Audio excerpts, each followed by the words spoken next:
Guys I line top 20 question history का जो आपके एग्जाम के व्यू से बहुत ही इंपॉर्टेंट होने वाली है। वीडियो बने रहिएगा और वीडियो को अंत तक देखिएगा। अगर आप नए हैं तो चैनल को सब्सक्राइब जरूर कर लीजिएगा। चलते हैं दोस्तों क्वेश्चन नंबर 1 की ओर। आपका पहला नंबर दोस्तों क्वेश्चन है कि सिंधु घाटी सभ्यता का सबसे पूर्वी स्थल कौन सा है। तो याद रखिएगा दोस्तों, सबसे जो पूर्वी स्थल है सिंधु घाटी सभ्यता का वो आपका आलमगीरपुर हो जाएगा, यानी ऑप्शन नंबर बी आपका करेक्ट आंसर होने वाला है। चलते दोस्तों क्वेश्चन नंबर 2 की ओर। दूसरा नंबर दोस्तों क्वेश्चन कहता है कि ऋग्वेद में उल्लेखित पुरंदर किस देवता का नाम है। तो याद रखिएगा यह इंद्र देवता का नाम है, यानी ऑप्शन नंबर सी आपका करेक्ट आंसर हो जाएगा। नेक्स्ट क्वेश्चन दोस्तों है आपका कि किस मौर्य शासक के समय तृतीय बौद्ध संगीति हुई थी, आपको बताना है। ठीक है, तो याद रखिएगा ये आपका अशोक के समय हुआ था, यानी ऑप्शन नंबर सी आपका करेक्ट आंसर हो जाएगा।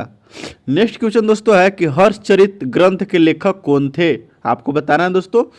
तो बताइएगा कि हर्षचरित के लेखक कौन थे। तो आपका बाणभट्ट आपका करेक्ट आंसर हो जाएगा, यानी ऑप्शन नंबर बी आपका करेक्ट आंसर बाणभट्ट हो जाएगा। नेक्स्ट क्वेश्चन दोस्तों आपका है कि गुप्त काल के समय स्वर्ण मुद्रा को क्या कहा जाता था, आपको बताना है। ठीक है, तो आपका राइट आंसर दोस्तों हो जाएगा, आपको दिनार कहा जाता था। क्या कहा जाता था, दिनार, यानी ऑप्शन नंबर सी आपका राइट आंसर हो जाएगा। नेक्स्ट क्वेश्चन दोस्तों है कि अलाउद्दीन खिलजी का बाजार नियंत्रण किस अधिकारी के अधीन था। तो याद रखिएगा साहना या मंडी कहा जाता था उसको, उसी के अधीन रहता था, यानी ऑप्शन नंबर सी आपका करेक्ट आंसर हो जाएगा। नेक्स्ट क्वेश्चन दोस्तों है कि विजयनगर साम्राज्य की स्थापना किस वर्ष हुआ था, आपको बताना है दोस्तों।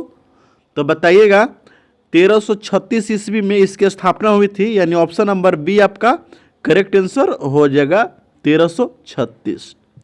चलते हैं दोस्तों क्वेश्चन नंबर आए की ओर।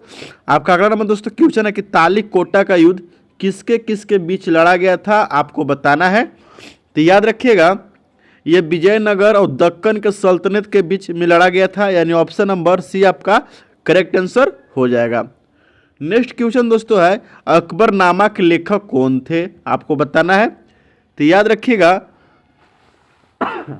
अकबरनामा के जो लेखक थे वो आपका फैजी थे। क्या, फैजी, यानी ऑप्शन नंबर सी आपका करेक्ट आंसर हो जाएगा। सॉरी अकबरनामा के लेखक अबुल फजल, आपका करेक्ट आंसर ये हो जाएगा।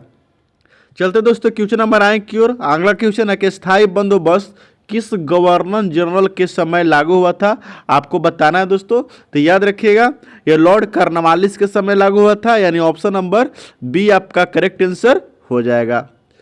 नेक्स्ट क्वेश्चन दोस्तों है कि भारत में प्रथम रेलगाड़ी किसके बीच चली थी, आपको बताना है। तो आप बता पाइएगा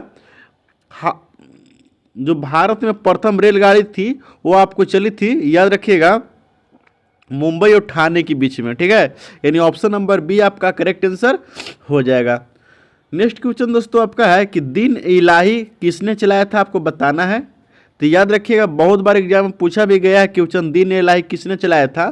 ठीक है, तो आपका राइट आंसर क्या हो जाएगा दोस्तों, अकबर ने चलाया था। किसने, अकबर ने, यानी ऑप्शन नंबर सी आपका करेक्ट आंसर हो जाएगा। नेक्स्ट क्वेश्चन दोस्तों आपका है कि 1857 की क्रांति में झांसी का नेतृत्व किसने किया था, दोस्तों आपको बताना है। तो याद रखिएगा जो झांसी का नेतृत्व किए थे वो रानी लक्ष्मीबाई किए थे, यानी ऑप्शन नंबर सी आपका करेक्ट आंसर हो जाएगा।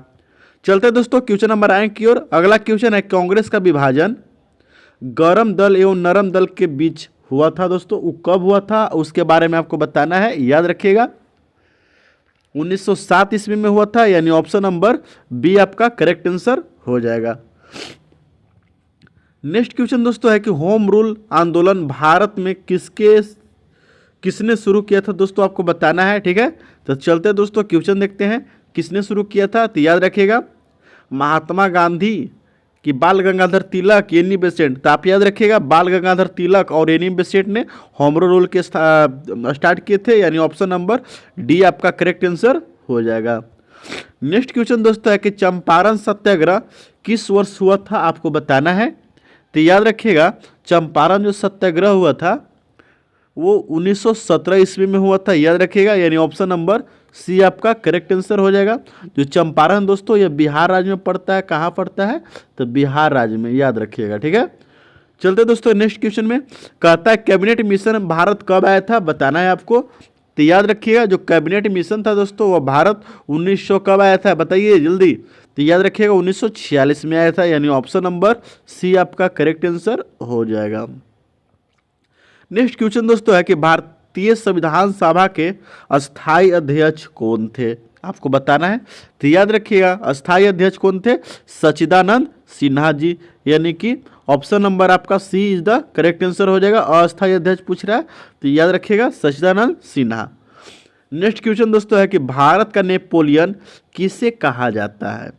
तो याद रखिएगा भारत का जो नेपोलियन है वह किसको कहा जाता है, समुद्रगुप्त को कहा जाता है, यानी ऑप्शन नंबर बी आपका करेक्ट आंसर होने वाला है, समुद्रगुप्त। नेक्स्ट क्वेश्चन दोस्तों है किस आंदोलन के समय करो या मरो का नारा दिया गया था, आपको बताना है, ठीक है। तो उस समय आपको दिया गया था, याद रखिएगा भारत छोड़ो आंदोलन के समय दिया गया था, यानी ऑप्शन नंबर सी आपका करेक्ट आंसर हो जाएगा। दोस्तों करो या मरो का जो नारा दिए थे किसने दिए थे, तो याद रखिएगा महात्मा गांधी जी ने दिए थे, ठीक है। मिलते हैं दोस्तों नेक्स्ट वीडियो में, तब तक के लिए जय हिंद,